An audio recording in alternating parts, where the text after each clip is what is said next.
Coumantarakis. I need to be closer. Okay. Can you hear me now? Okay. This feels very, very much in my face. I kind of wrote things down because I was a little anxious about staying within my time frame as well as what I was going to say. So I'm going to try not to pay too much attention to my paper, but if I do, please forgive me. I presently work for the Alberta Council for Global Cooperation, which is a coalition of organizations from here in Alberta that are working around the world in different ways trying to contribute to building peace. And I was really appreciative of Netta to invite me here today to share with you a bit about my last year, because the council gave me a year's leave and I was actually out of the country this past year studying at the University for Peace in Costa Rica. I was doing a Master's of Arts in Peace Education, and it's kind of exciting to get to tell people about my project because I just got it done. So here goes nothing. UPeace is a really interesting place to study. It has a student body of about 200 students, and last year we represented 62 different countries. So with that you get a lot of different perspectives and a lot of different knowledge and experience and occasionally different challenges as you have this huge diversity of culture present telling you about all the different things you're studying. My program had about 21 students last year and we represented 13 countries. So within peace education we had this huge different realm of what is possible as a peace educator. In my class there was a doctor from Burma, from Myanmar, who works in public health, specifically with LGBT populations, and a lawyer from Argentina who's working at changing how law works to make it a more peaceful system. We had a yoga instructor and environmental activists. We had community educators. And one of the things that taught me is that peace education is what we all do. Everyone who's here today is effectively a peace educator because we are people who are working to create peace in our own ways, helping ourselves find what is our journey for peace and helping other people determine theirs and their passions for doing it. But one of the challenges of that is defining peace. You'd think it would be a relatively easy thing. One of our first assignments during orientation was to get into these small groups and create a definition of peace. And as you look around today, you are surrounded by what you probably assume are fairly like-minded people, as we did during orientation, and that peace should be something that is easy to define. But it's not. Many of the people in my classes were coming from regions that are still enmeshed in active conflict. And so for them, their definition of peace begins with a reduction in manifested violence, less guns, more access to water and education, access to medicine. And I feel really fortunate that I grew up somewhere, excuse me, where I feel like I can count on many of those things. I grew up somewhere where I had access to phenomenal schools and great teachers. When I'm sick, I can go see a doctor. We are in front of City Hall and we're allowed to gather here. We have elected officials who are elected in elections that are fair and transparent, but I don't really feel like we live in peace quite yet. We still have some steps we need to take. So I wonder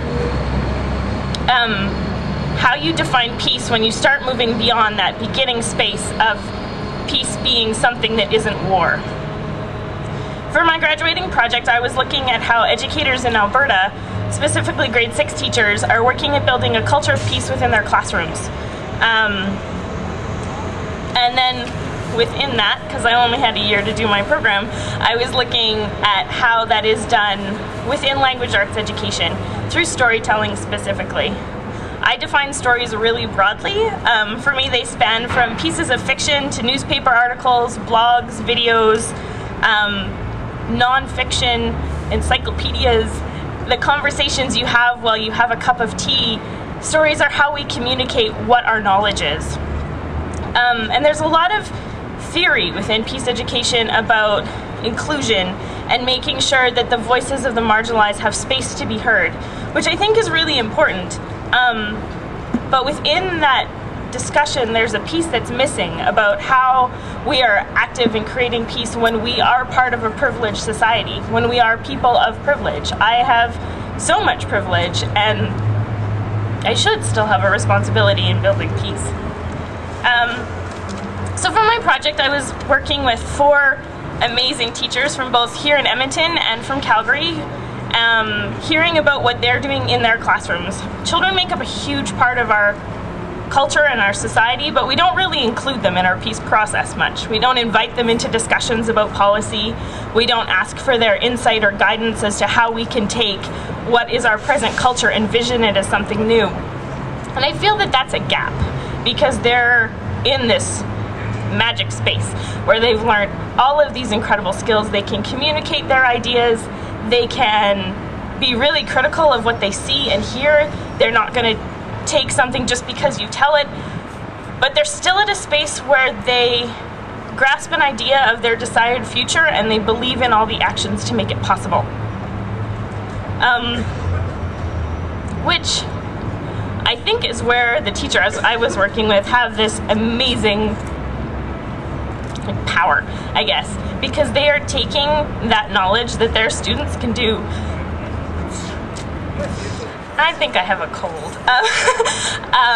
Their students can do anything, and that they have those skills, and they are focusing that on peace. So they are taking their stories and language arts skills, and they are moving them into another action. So for example, one of the teachers that I was working with, their class was studying the election, the mayoral election in Calgary fairly recently. And they were using newspapers and using their critical literacy skills to really examine what they read in the newspaper. And rather than their discussion coming out of that being about how elections work or how different people were using their campaign, the conversation coming out of that class was about racism and how within the newspaper there was all this racism there and nobody was doing anything about it. And like, I'm a dork, okay. And how as students they could see that and challenge that. Whew.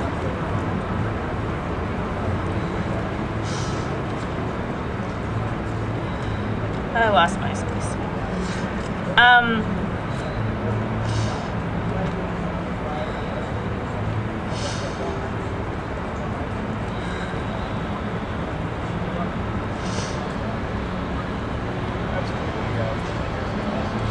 So that brought me back, kind of, to my question about how you define peace. How, as a community, we are going to choose to work for something that we maybe haven't yet articulated, or haven't envisioned, or don't have the words for, or haven't seen as examples yet. And I feel that's part of what we're doing here today, is acknowledging that we're part of a larger community that's seeking something, that we're part of a collective that's yearning, wow, I'm a nut, for a better world that seeks justice for everybody, and that we are bigger than the community that's here gathered today. We're bigger than the city of Edmonton or the province of Alberta, but we're part of a global community that's seeking something different in our future. So, because I've spent the last year looking at stories and how we tell stories and what we share about stories, I hope that you'll think about the ones that shaped you, the ones that were you encountered in books or in videos or through conversations with people that you love, that inspired you to become a peace educator, that inspired you to take actions for building peace. And I hope you'll tell those stories to the people you see everywhere you go. Thanks.